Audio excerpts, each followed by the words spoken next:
For today's episode, I have an audience question to start us off.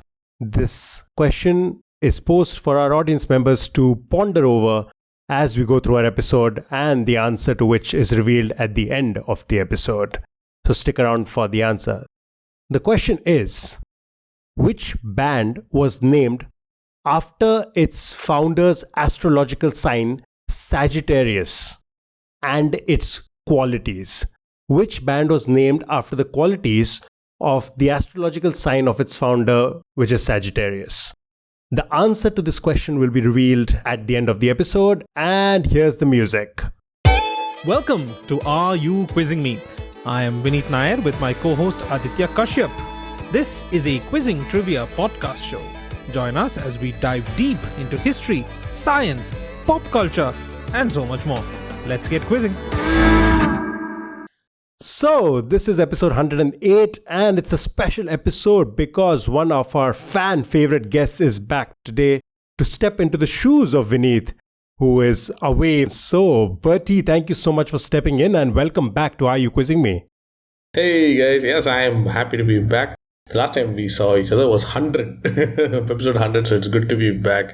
I shall make up for doctor's absence by putting science in, but I don't know. I don't know because as usual, as is tradition, I have not prepared any questions, so it's going to be segueing from whatever you say. You are the king of segues. Because Vineet and I struggle every time because we have our questions pre-prepared and we are trying to find some way to connect it, and you come up with questions based off of our previous question. So that's the laziest way to do it. No, right? Don't prepare because all you need is a segue. Don't care about the fender. You do the segue first and then the question. Yeah. We have got it all wrong. Okay. So the audience question, by the way, was something that hopefully caters to your taste. And at the end of the episode, I'll ask you if you have figured out the answer to that. Okay. But let me start off today's episode with another question related to music. Okay. Cliff Friend and Dave Franklin wrote a song in 1937, which was published by Harms Inc., New York. Popular recordings of this song included versions by Shep Fields, Russ Morgan, and Eddie Duchin, I'm not quite sure. Okay. But these were the people of some fame of that era. Okay. The original version contains an introductory verse that leads up to the main part of the song, as a young man tells of his date with a young woman, in which they go to an amusement park and find time to quote-unquote spark while riding the malfunctioning carousel. I'm assuming spark is some level of intimacy, maybe hold hands, maybe kiss. Or whatever was considered acceptable in 1937 to be doing on a date. The name was a play on quote-unquote breakdown, and the tune is similar to the traditional Chinese breakdown, as well as a children's rhyme, Miss Susie Had a Steamboat. My question to you is, how do we know this song? It's called The Merry-Go-Round Broke Down. How is this very famous today in the world of pop culture, let's say? Okay. Thank you for that lovely question. I do know the answer. Oh, I thought as much. Because it intersects two of my favorite things in life. One is music. Another is cartoons. Perfect, yes. I'm guessing now you know, yeah. You have it. So I was a kid who grew up watching Looney Tunes. Yes. Yeah, so wait, let me say. I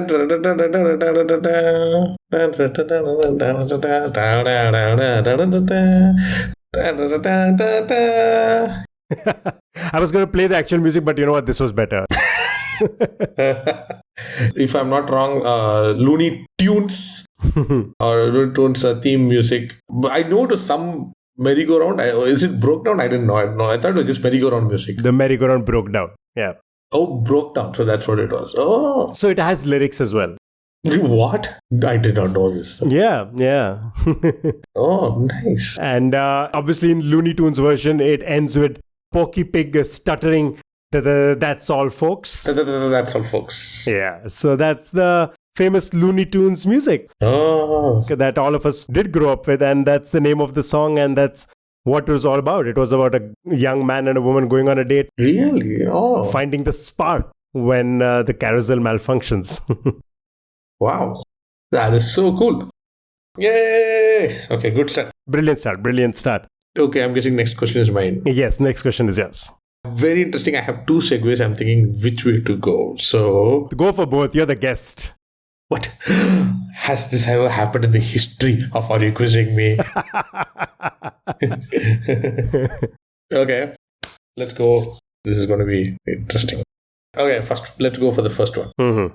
Okay, so did you say something about a carousel? I did, yeah. You did mention that word, right? Mm-hmm. Mm-hmm. Yeah, so merry-go-round, another word for it is carousel. Mm-hmm.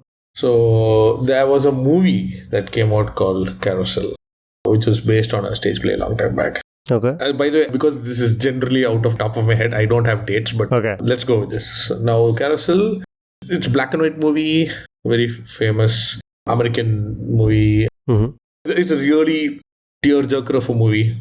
And there's one part where the protagonist, the hero and the heroine are there. Mm-hmm. And one of them tells the other, don't worry, Mm-hmm. I've got your back. Okay. That's kind of the scene. Mm-hmm. And then, obviously, because it's old school movies, a song comes in. Okay. Now, the title of the song is famous in a completely different instance. And specifically that particular song, that particular theme, that particular whatever the title Okay. is very, very, very popular one place. This year, few months back, it again blew up. Like the number of people singing it, the number of people wholeheartedly enveloped in it was skyrocketing after many, many, many years. Okay. So, what was the line and what was the reason? I'll give you more clues if you can't figure out. Okay, so just to get that sequence right, so there is a moment where a character is consoling another character? Is that it? Kind of, you can say. Okay. It's a musical. Quickly, I'm going to just Google and find out the year because you said 1937. Yeah, so the 1945 came on Broadway. Then obviously it's made into a movie and all that kind of stuff. So 1945 original Broadway is a big thing. And then there's one particular title song. Okay. So some sort of a song where one character is trying to console, trying to raise the spirits is what I gathered for the other character. Yeah, let me set the scene. The cousin of the protagonist sings this to comfort and encourage Julie when her husband, the male lead, stabs himself with a knife while trying to run away from attempting a robbery with a friend of his and dies in his arms. Okay, so that's the scene. Oh, wow. Okay, so this is a cousin comforting the person lead. So that's it. Okay. The clue is, like, a lot of people sang this after many, they sing it regularly, but after many, many years, it was sung with feverish joy. Feverish joy. Okay.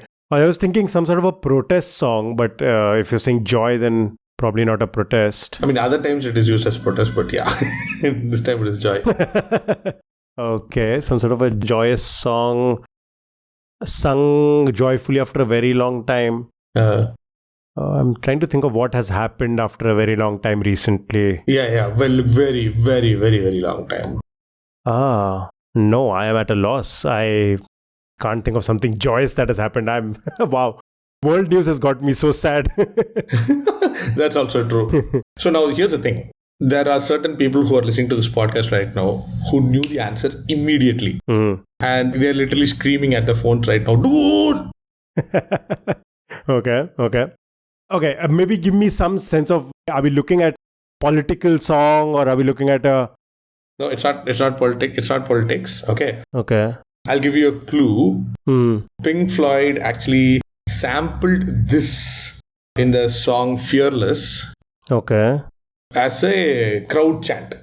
Crowd chant.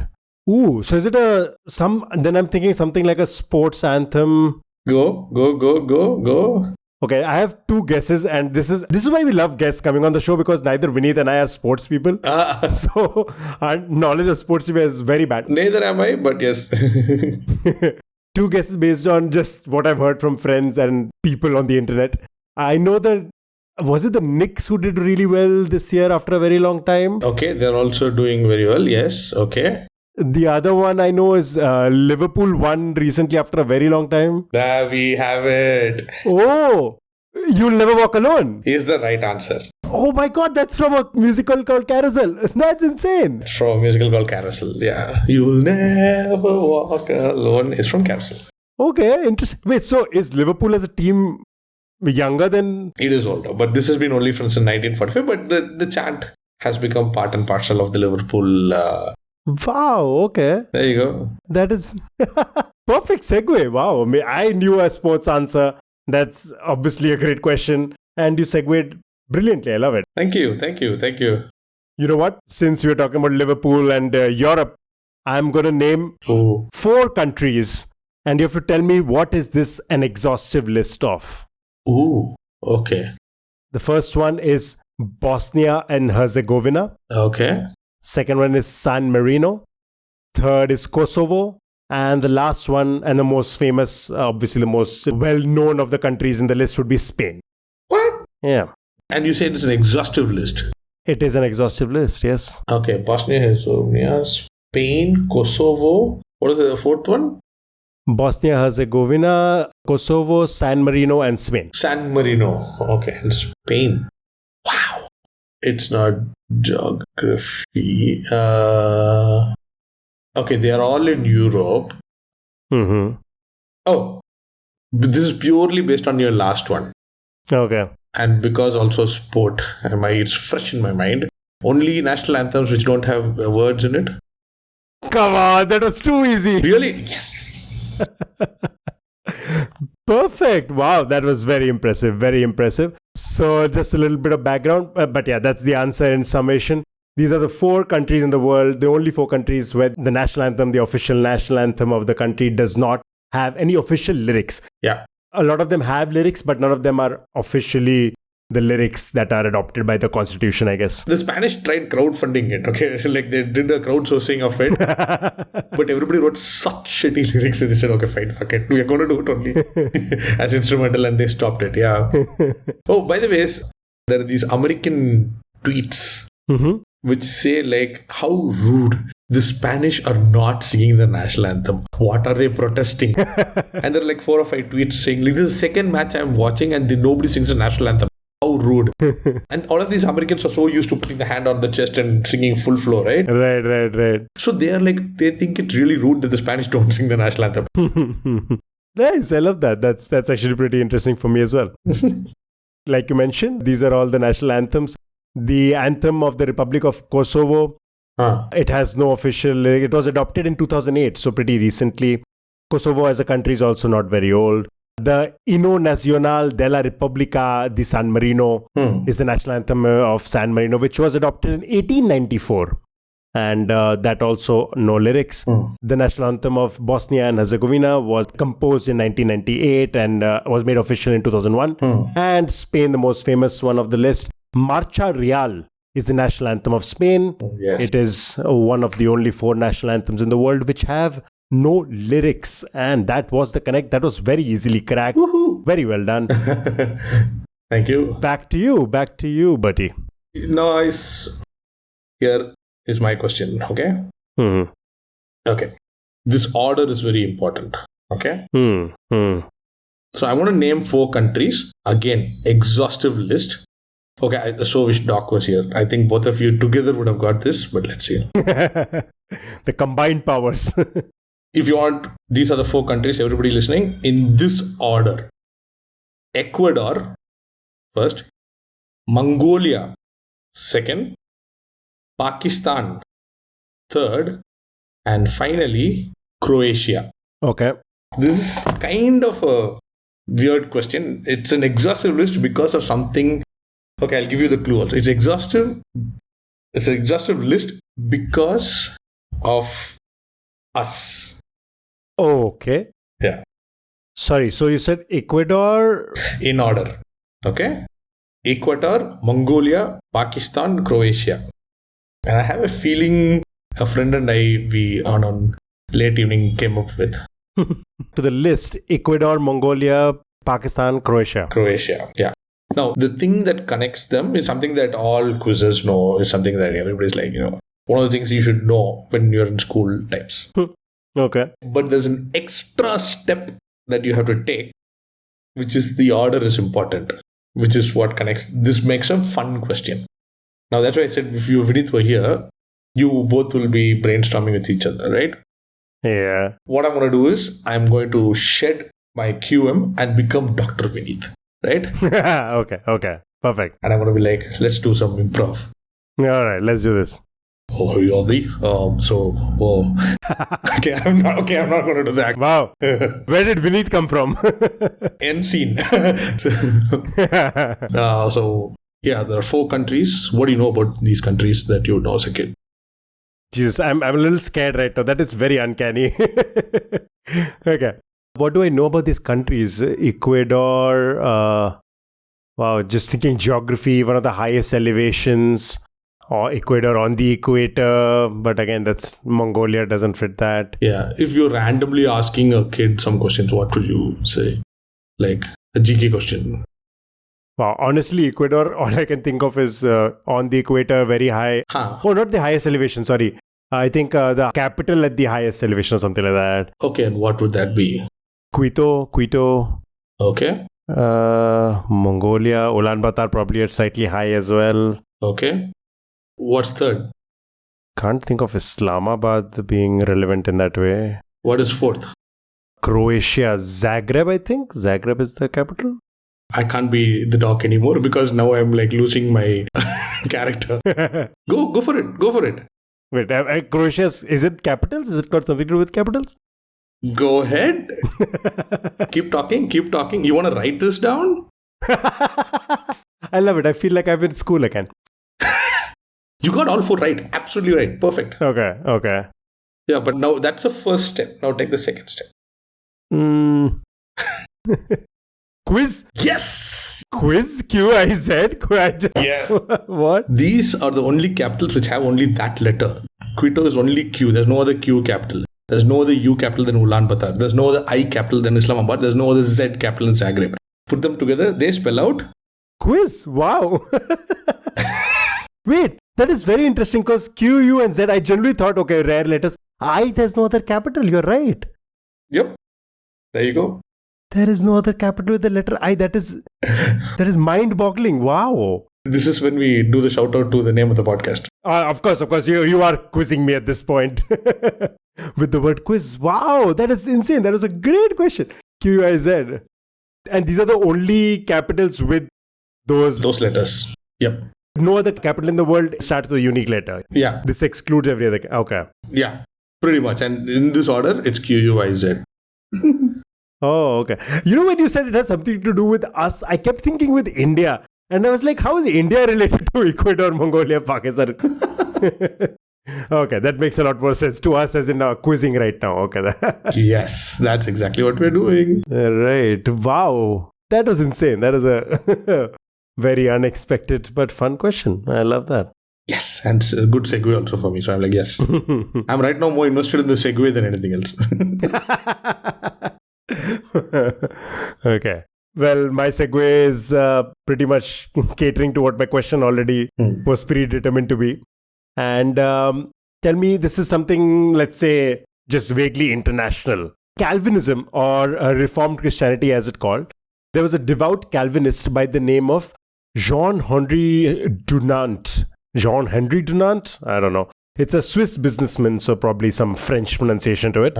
Jean-Henri Dunant, who was around in the time of the 19th century, mid-19th century. And he... Okay, by the way, I already know the answer because I know the guy. You are making short change of all my questions. This is... I just want to figure out what the question is because there are 3 possible answers and I want to know the quickest at which point I can confirm which answer. So I am going to just... This question has turned around to be a question for me because now I don't know what are the other 2 answers. I only know of one. Have you ever had a segue in the middle of your question to a question to you? Okay. So I was going to ask you 2 questions. I don't know what the third one is. Okay. So he was traveling to Italy to meet the then French Emperor Napoleon III in June of 1859 with the intention of discussing difficulties in conducting business in Algeria, which was at that time occupied by France. He arrived at the small town of Solferino on the evening of 24 June, in a single day, something happened that put his plans on hold. He was going to go meet the emperor. Oh. And those plans were put on hold. And it completely changed his intention for the trip. The work that he did on the trip changed. And there have been two significant outcomes from this. One, which has been, I guess, lasting for the last more than a century now. Yeah. Ongoing for more than a century. And the other one was the first of its kind. Ah, yes. These are the two questions I was going to ask you. The third one, you'll have to tell me what you were thinking of. So what do you think is the one that has been lasting for more than a century, an outcome of his fateful trip? Yes, absolutely. So it's the Red Cross, and whose logo is the reverse of the Swiss flag. Perfect. Because he's Swiss. Yes. And the first one is the first Nobel Peace Prize, I'm guessing, 1901. The very first Nobel, if I'm not wrong, the very first Nobel Prize itself, which they decided was for Dunant and the Red Cross International. You are very correct. Yes, it was a shared Nobel Peace Prize. Nobel Peace Prize, everybody knows, the world's foremost peace prize that currently Donald Trump is vying for. Yeah, somebody give it to him already. He said he deserves 16 of them. Some, I think, political, spokesperson said this on some news channel where, like, forget about his 34 felony counts. He should be given 34 Exactly. Nobel Peace Prizes. And I just thought, it is a very weird moment to remind people that he has felony charges against him. Yeah, exactly. We're talking about that. Also, didn't he just now bomb somebody? Yeah. So, well, Donald Trump aside, Henry Dunant won the Nobel Peace Prize, the first ever Nobel Prize in 1901, for the founding of Red Cross, the Islamic world equivalent of it being the Red Crescent as well. So the International Red Cross and Red Crescent movement, which is famous across the world for providing humanitarian aid in moments and places of crisis. Absolutely, yes. What was the third piece of trivia? That could be your question, I guess, if you want to make it. No. Because the answer is Asterix in Switzerland. Ah, okay. I don't know. What is the connection? So there's this beautiful panel, okay, where the Romans are attacking Switzerland. Okay. As always. And one of the guys, he wallops the Roman, whacks him. And the Roman, as usual, he falls down and his helmet is off and he's got like birds flying around his head and all. And then he starts bandaging him up. Okay. And the Roman is like, I am very confused. You just whacked me and now you're bandaging me? And the guy says, yes, that's what we do. We take care of everybody, including our enemies. And that's a small shout out to Henry Dunant. And in that particular panel, the guy is dressed in red and white checks, which is a tribute to the Red Cross. Wow. Okay, that's pretty cool. Vineet would have appreciated it. I think he likes the Asterix comic series as well. Oh, nice. Oh, yeah. History, geography. Yeah, absolutely. Makes sense. And he's a doctor also. So he's probably right now, he's not here because he's helping people. Yeah, he has better things to do than trivia. He's changing lives. All right. Okay. Great. So your question next, Berty. Oh wow! Now we can go on multiple segues from this. Let's see. Okay, I got this. The Swiss we're going with Henry Dunant and Switzerland. Very weird segue, but I'm gonna force it in. The Swiss, and I'm guessing Dunant because he was also kind of French, loved cheese. Okay. Yeah. Perfect. Do you agree with that? He has to. You're denied your citizenship to Switzerland if you don't like cheese. Exactly, right? Okay, so now that the segue has been established, one of the most decadent way of having cheese is by having molten cheese. Okay. And then dipping bread and all that kind of stuff and having it on meat and bread and stuff like that. Sure. Do you know the name of the dishes? Fondue, right? Fondue. Very good. It's called a fondue. Excellent. Right. Now the cheese, there are two questions from this. I think one you'll immediately get, the other let's have at it. The most important thing about cheese is that it has to be molded. So this particular fondue cheese used to be molded using metal molds. Okay. And the Swiss were very good at making this. Like the molds were the best. So much so that in a completely different field, when they first wanted to have very precise molds, they asked these guys. And these guys made specific tiny molds for another purpose. And that is the reason that a word that we all use nowadays in our digital age traces its lineage to Swiss cheese. Okay. First question is, what word is that? Mm, So it's a word that is purely digital. Like you cannot think of any other use for it. For example, if you say mouse, it works in digital as well as non-digital. Okay, but this word, as soon as you say it, I mean, I can't think of anything else other than a computer. But its lineage is Swiss cheesemakers, and you're already halfway there because you identified the dish. okay. So is the root word fondue or something? Yes, we are there. We are there. If I give away the main word which goes into fondue and my answer, then it'll be too easy. So that's why I'm not going there. Because you said mold and you said technology, the only connect I can find is thinking silicon. Okay. But see, silicon also has non-digital meanings. True. Okay. I'm going to give you the original word in Latin from which you get all of these. Okay. So the original word in Latin is fundere, F-U-N-D-E-R-E. Okay, that's the all the way OG word from which we also get fondue, and it means to melt or to pour and also to cast. But knowing the dish's name is easier. Like if fundure is at the beginning of the timeline, fondue is in the middle, and what is at the end? Font? Like a font? Typography? Yes, that is the answer. It is a font. Oh. The font comes from printing, right? When they used to have physical printing. Right. So they needed to have these metal letters A, B, C, and D. Right. And those used to take the letter and print it onto the paper.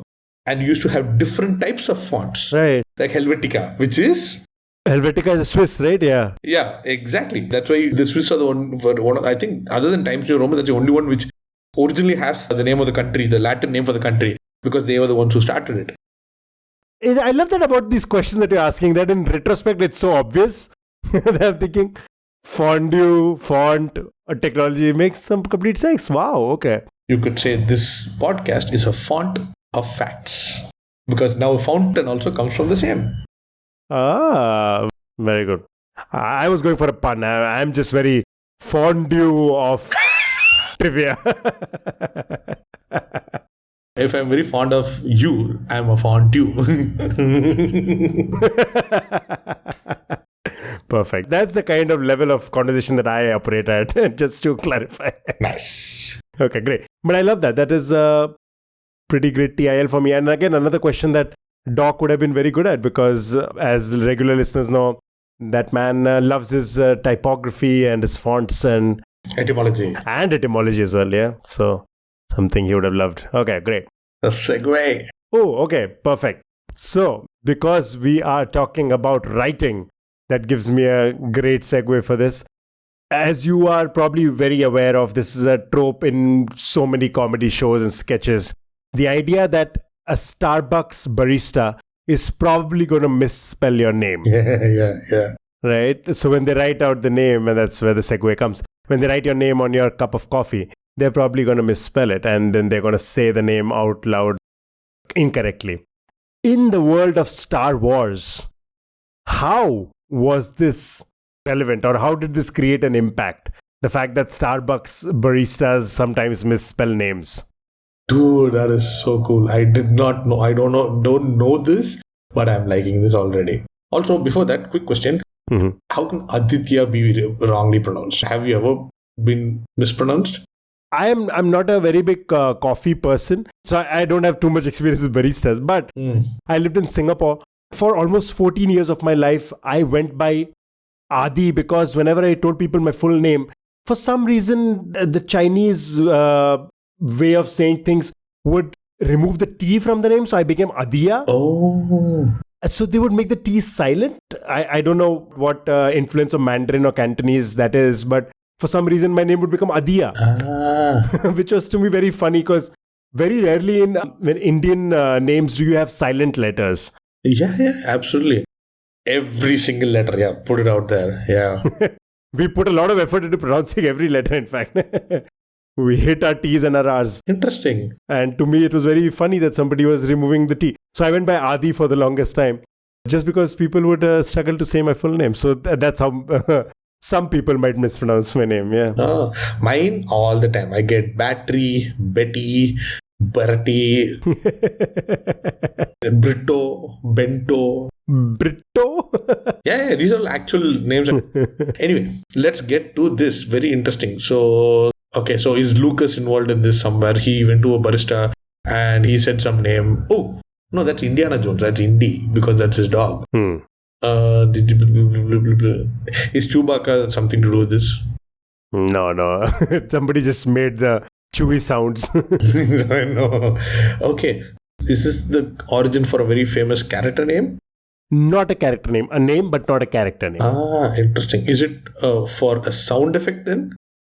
No. Okay. So maybe not the most famous of names, but fans of Star Wars, especially the new films, would know. And one of the better films in the recent filmography. How dare you? How dare you? No shade to anybody who loves Star Wars, but yes. Kylo Ren is... No, not... So let me tell you, it's not the trilogy. Wow. Okay, then... Oh, please don't tell me it's something with Grogu. Not Grogu either.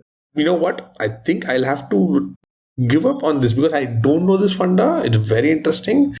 Okay. I'll tell you which film it is. If you have seen the film and you remember details. I have seen all the Star Wars films. Okay. I am a fan. I'll give you that. You're a fan. So I'm assuming you have seen, and one of my personal favorites in the Star Wars films, Rogue One. Yes, of course. Yes. I loved Rogue One. Do you remember the name of the planet in Rogue One? The tropical planet of the Outer Rim territories. Oh, where the Death Star battle station. Scarif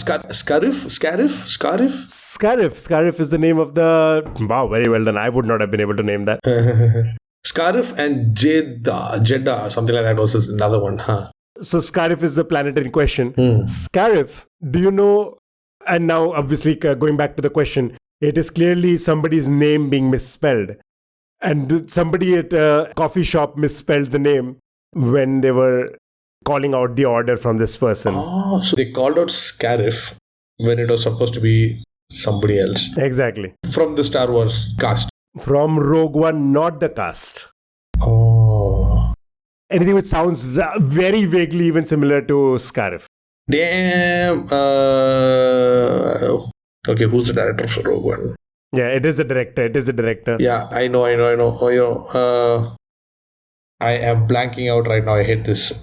Okay, I'll give it to you. The fact that you got Scarif itself is very impressive. It's Gareth Edwards. Gareth.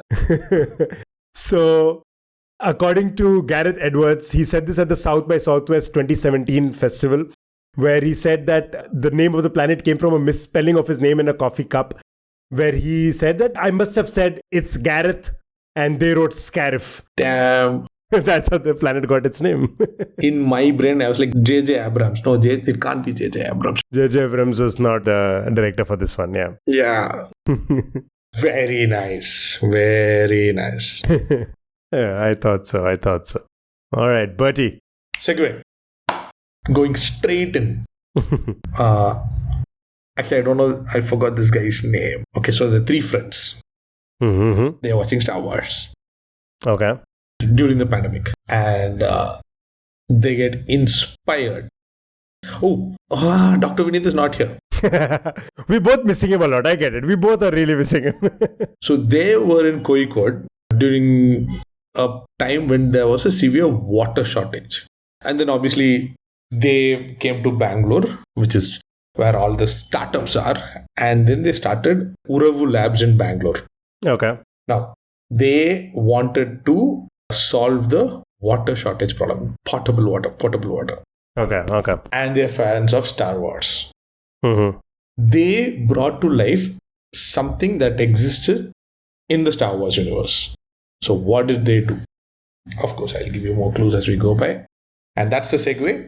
It is directly, something exists in Bangalore right now. It is commercialized. It's found, which exists only in the Star Wars universe, or at least as a functional version, yeah.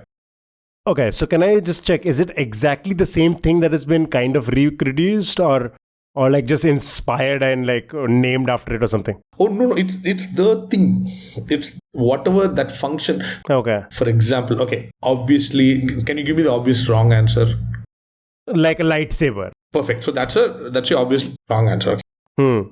Lightsaber. This would also be a lightsaber, Okay, so exactly that. but a functional one, like a functional one. Got it. Okay, but the clue is that they underwent water shortage when they were in Kozhikode. Water. That's what I'm trying to remember. What is? Are you a Star Wars fan as well? I have watched the films. I can't claim to be a fan. Okay. Now, if you don't, I can give you a nice clue. How I presented this at my sustainability seminar, which I did in Bangalore. Okay. So the only thing that water related comes to mind first is Luke standing near at the sunset. And I think he's at a well, I think, when he's standing there. Go on. This is an audio podcast, so they can't see me getting excited and waving my hands. Yeah. So, yeah, we'll have description. Berty Ashley waves his hands in anticipation. Go ahead. Okay, so something to do with the well. Which planet is that? Endor, right? No. Ender's the one with all the small teddy bears. Oh, right. But the most famous one. The one with the two suns. Yes. So, okay, good. That's the main part. I don't care about the name. It's Tatooine. Tatooine, right. But you got the main part. If there are two suns, what is the problem scientifically? What would be the problem scientifically related to water, you mean? Yes. I guess just more heat, so water would evaporate a lot more? Yes, absolutely. Fantastic. It'll be twice the amount of evaporation. Right. So, what is on Tatooine, which these guys recreated in Bangalore? There's a particular job title in Tatooine. Okay. Where Luke also works with them. It's part of canon. Man, it's been almost 2 decades since I saw the prequel. The family with the blue milk, what was their profession? Now it's getting into nerdy territory, okay? Yeah, I'm lost. There are people who are listening to your podcast who have not seen Star Wars or who don't care about Star Wars. We don't want to alienate them. Although Star Wars is full of aliens, so... No, so here's my thing. So I'm going to help you get to the answer, even if you have never seen Star Wars and you don't know. Fictional planet is called Tatooine. It has got two suns. That means, like you correctly figured out, there is double the amount of evaporation. Now, you were misled by thinking it was a well, but it was a dry well. There's no water. So where do people in Tatooine get their water from? I'm guessing then deep underground? Nope. So you just told me that's all evaporated, right? Then it exists as water vapor then, right? Exactly. So some sort of a condenser or something? Yes, you are in the ballpark. You are right. Okay. Okay. So what do you think they do? Cool it down? I guess that's what I can think of. That's all. You are right there. Okay. Now I will give you the points because that's the science behind it. Okay. The profession is called moisture farmers. Now that you say it, of course, yes, moisture farmers, yeah. Yes, so using condensation, they'll take moisture from the air and turn it into potable water. Uravu Labs did it. Wow. They were watching the movie, they saw the moisture farmers and they realized Bangalore, which has a lack of drinking water, has quite a humid climate because it's always raining and it's always chill. So they've developed these huge boxes which you put on top of your terrace and that takes water from the air and then condenses it and makes it into drinking water. Uravu Labs in Bangalore. Wow, okay. So technically, they are moisture farmers, just like in Star Wars. That's actually very cool. I love that because, like you said, I think even if you haven't seen Star Wars, you have roughly a sense of what that world is. Yeah. Probably seen that image of that. Very cool. Two suns. Oh, by the way, Two Suns in the Sunset. I have to bring it back. One of my favorite Pink Floyd songs. Okay. Doc is the music fan over here. Doc is a music fan, yeah. Now, I'm guessing he's going to listen to this episode once you edited it, right? He will, yeah. So you're going to ask him this question. Okay. There are only 2 songs in the entire catalogue of Pink Floyd which have a particular fact attached to them.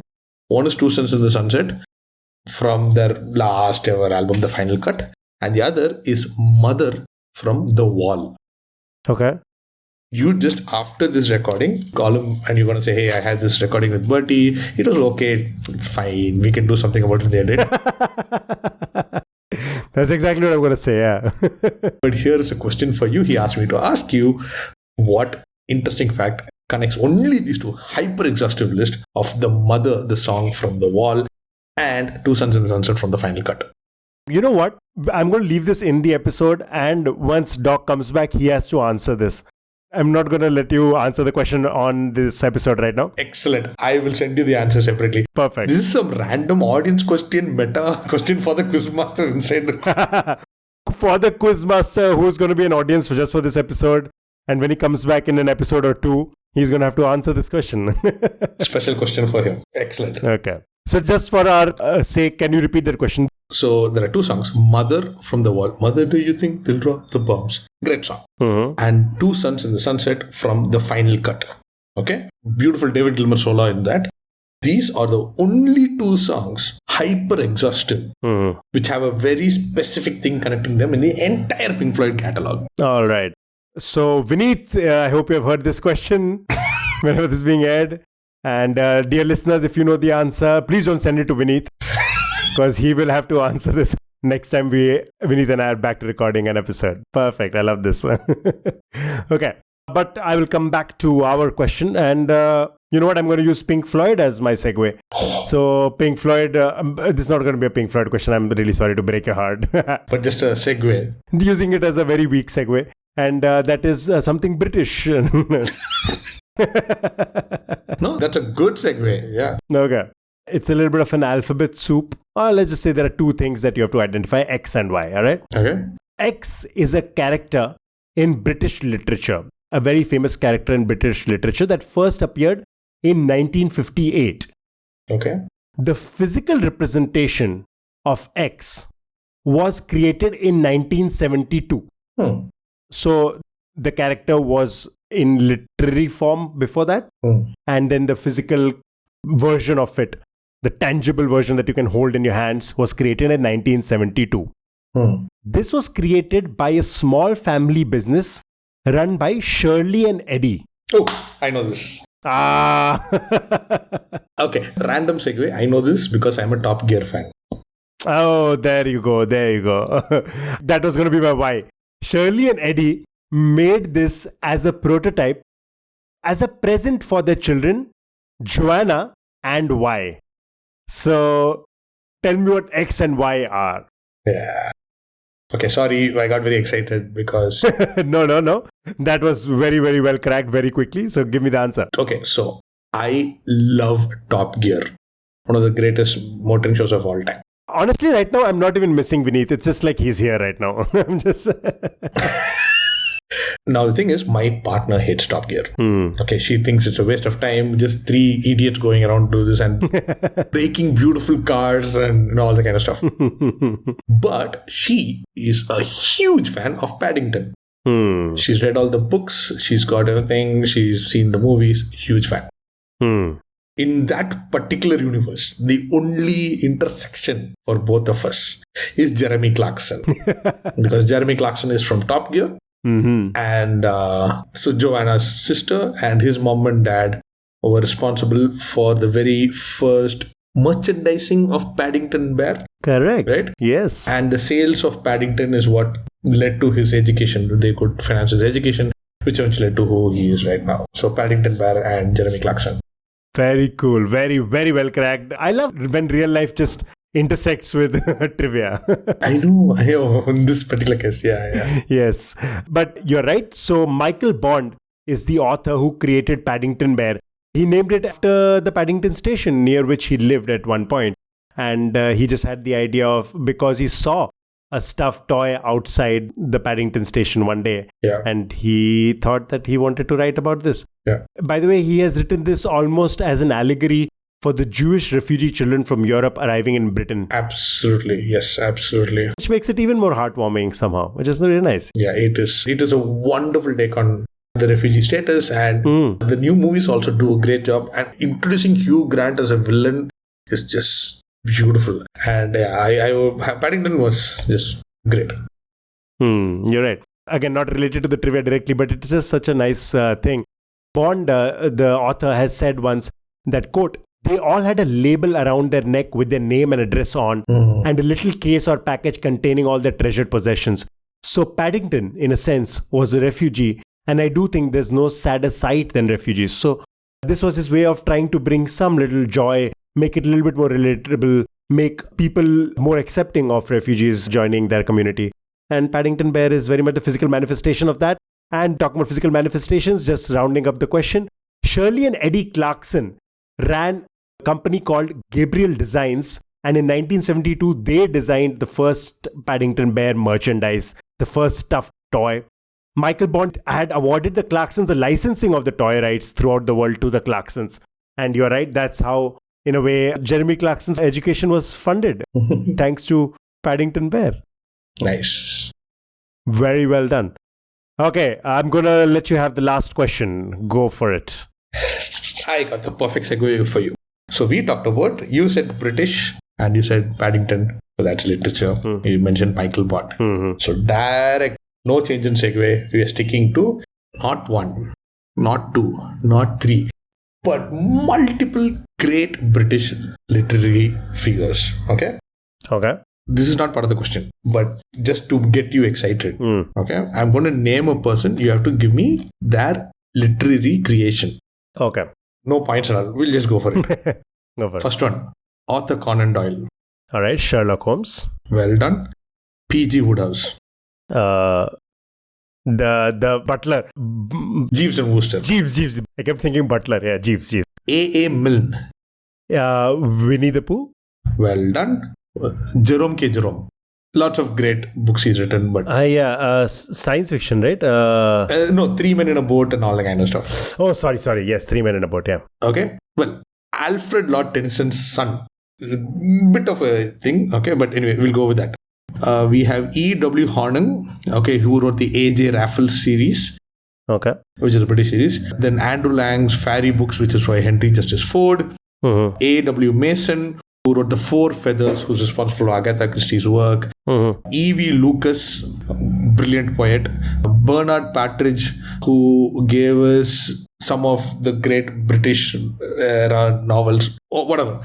And the most important part, and you can name this guy's creation, J.M. Barrie, B-A-R-R-I-E. J.M. Barrie is, I've asked this question, Peter Pan. Correct, exactly. Yeah. Now, do you have any disagreement about this pantheon of writers? They're all great.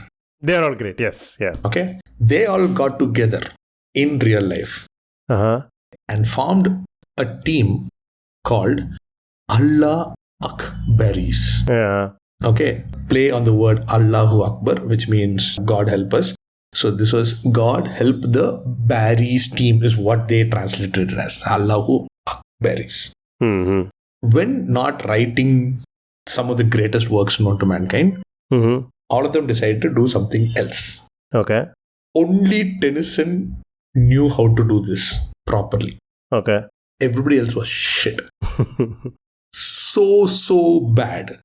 I mean, they're horrendously bad. And they only did it a couple of times by themselves. Then they said, you know what? We need to make this official. Call somebody else. And a group of girls from America came and whacked them. Okay. It was so bad that Barry was like, you know what? Only thing we can do is write a book about it. Okay. And he wrote a book about it called Allahu Akbaris and whatever. Okay.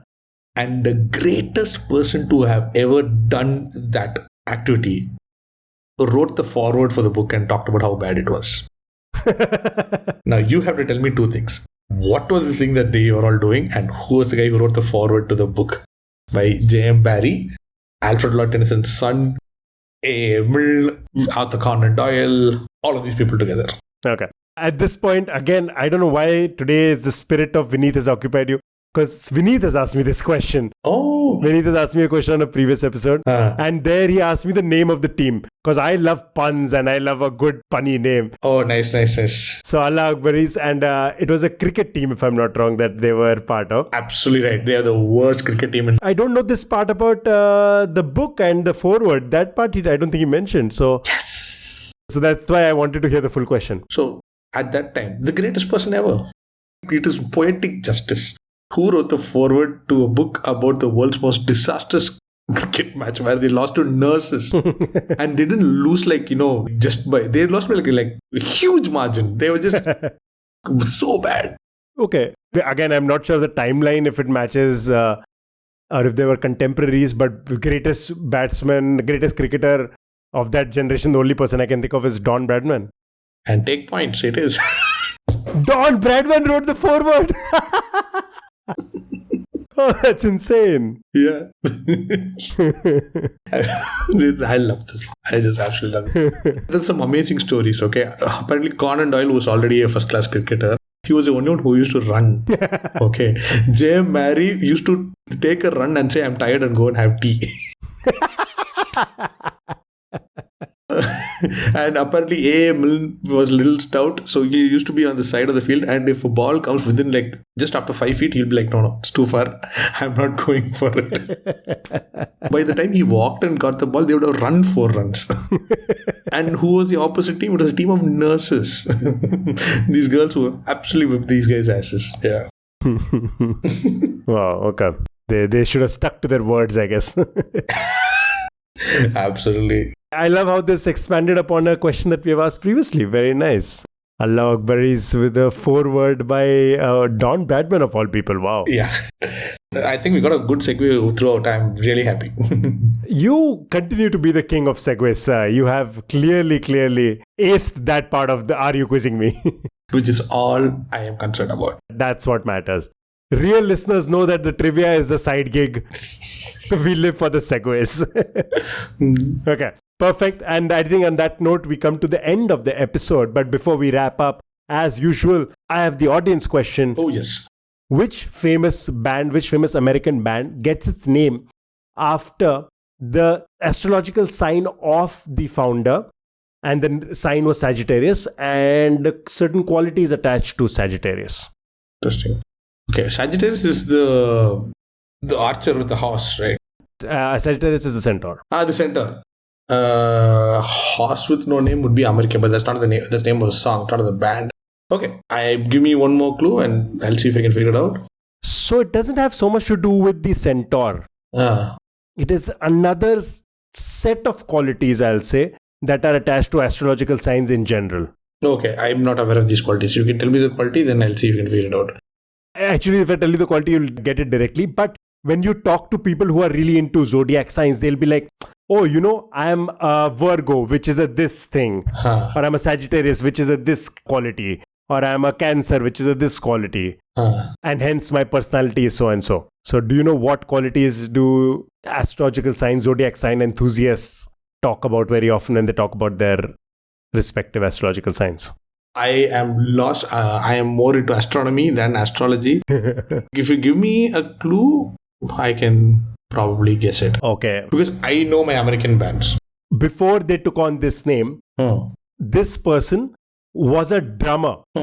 And he was a former member, before he was part of this band, he was a member of another group of musicians. Okay. These three friends, they got a recording contract with Capitol Records. They called themselves the Salty Peppers. Okay. And then eventually the new band formed when the session drummer decided to, start his own thing. Okay. Now I have a couple of ideas. I'm just thinking. You Salty Peppers, you said, right? Mm-hmm. I got it. I just realized the name of the band because it fits in with the concept. It's Earth, Wind and Fire. Earth, Wind and Fire is the right answer. So that'll be Maurice White and Philip Bailey. Very well done. Maurice White is the former session drummer and former member of the Ramsey Lewis Trio. And then at some point, the three friends got a recording contract and they called themselves the Salty Peppers. Eventually, when Maurice White started his own band, his astrological sign is Sagittarius, primary elemental quality of fire and seasonal quality of earth and air. Wow. Which is where the band gets its name, Earth, Wind and Fire. Great funk band. What a band, dude. This should be a question in September. Yes, it should. So that was my audience question for today. And Berty, as per usual, phenomenal performance. Thank you. This is way more than an average number of questions that I asked. So I had to dig up more questions halfway through because I'm like, Berty is answering each question way too quickly. I'm not even getting to forget about the hints. I'm not even getting to the end of my question. And randomly putting in another question in the middle for Doc. Segueing into another question. I love that. Okay. So that brings us to the end of the podcast. Oh, one second. This is an audio podcast, but I just saw your background. Is that a picture of an alpaca behind you? It is an alpaca, yes. Okay, here is my audience question for you from this. Okay. Those who haven't seen the video, I don't think you'll ever do. There is a picture of a very cute alpaca behind Hadi, or Adia, as we now know him. Here's a random question for you. What is the scientific term when an alpaca gives birth? Term used by researchers and fun guys. When an alpaca gives birth. Very interesting. It's fun. It's a fun term. You know what? So this can be a second audience question and we will give the answer at the actual end of this episode. It's perfect. Before we get to it, pop culture recommendation. Bertie, anything you have watched, anything you've seen, heard, attended that you loved recently? I don't know if you guys have talked about Sinners. We have raved about Sinners, but you know what? Your recommendation counts as well. So Sinners is your recommendation. Well, here's the thing. I don't know when this episode will go out, but on August, okay, this is going to be a recommendation as well as an invite to an event. So a couple of friends and I, we saw Sinners and we were blown away by the history and ethnomusicography and obviously the music of it. So on August 11th, which is a Saturday, in Bangalore at Underline Center, we are having, for lack of a better word, experience night called Unfiltered. So this is by Original Dog, and what happens is we are going to have an evening of the blues. But here's the thing. So it's going to be in 3 acts. The first act is going to be me going to do some random facts and quizzes and all that kind of stuff. Nice. The second act is going to be by Kavya Murthy, who's an editor and a brilliant blues aficionado, who's going to talk about the ethnomusicography, the history, about slavery, and the very interesting things that led to what the blues is. It's going to be a audiovisual presentation and she's going to make us all cry. Which is going to be followed by this blues artist who nobody has heard of, who I have discovered, who plays like he's being possessed by Robert Johnson. Wow, okay. And not only is he going to play, he's going to play, and it's just going to be him and this weird guitar which just looks like it's a broken toy. And he's not only going to play music, he's going to break down the different types of blues styles. What is the Delta blues? What's a Mississippi blues? What is the, different styles? He's going to play them, going to sing them and talk about what they are. So it's going to be a night of blues at the Underline Center in Bangalore on August 11th. Wow. Okay. You know what? That sounds so amazing. I'm half tempted to fly down to Bangalore for this. In case I'm not able to make it, please come to Bombay with this as well, because I can guarantee you there's an audience for it over here. I know. We will tour this. Yes. You should. That's amazing. Wow. Okay. This is based on Sinners, which had been my recommendation for a movie. But I will also tell you something else, which if you watch Sinners and you liked it, and is also part of my playlist, and is also going to play a huge role at the session, is the album Play by Moby.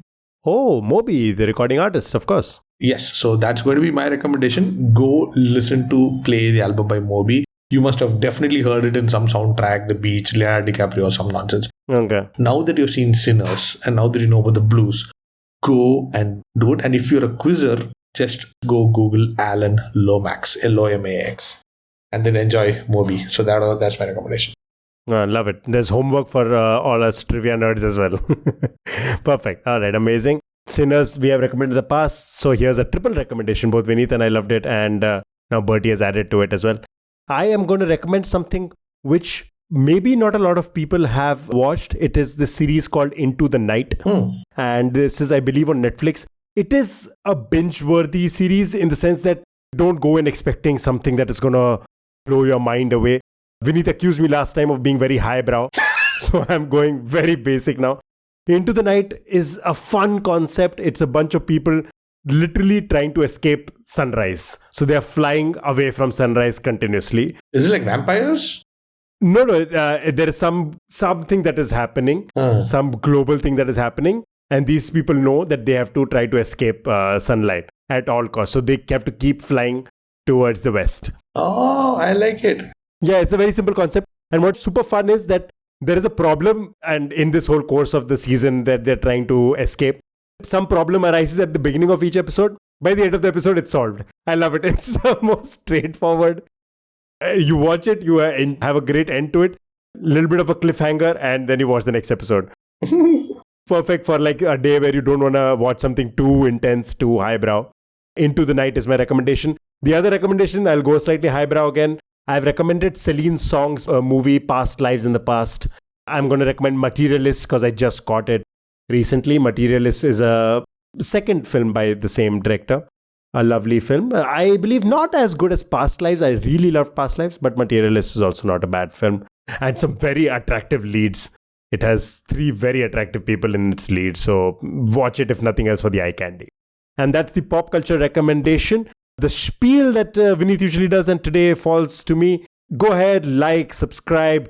But more than anything else, please recommend it to people who you think like trivia, love trivia, because that's the best way for us to grow.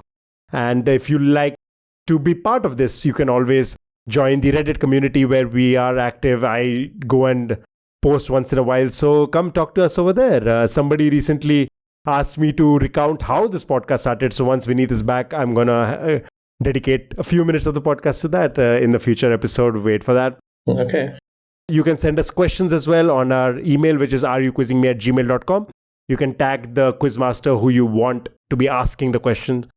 Send it to us. And as Bertie has already mentioned, he is somebody who's doing a lot of things all over the country. Go follow him on Instagram. We will tag him obviously on our Instagram as well, which is areyouquizzingme. And go check it out. Go follow him. See what else he's up to apart from this one frankly amazing sounding event that is coming up in the near future. And that is the spiel. So yeah, do the needful.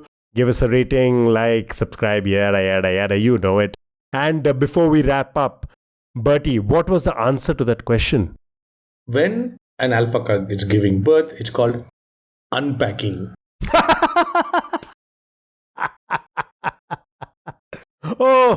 Oh, this is beautiful.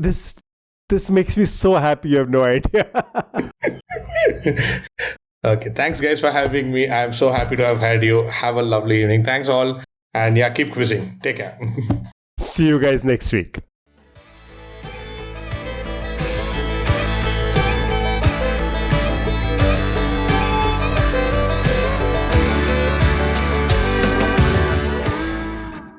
All right, perfect. I think that is the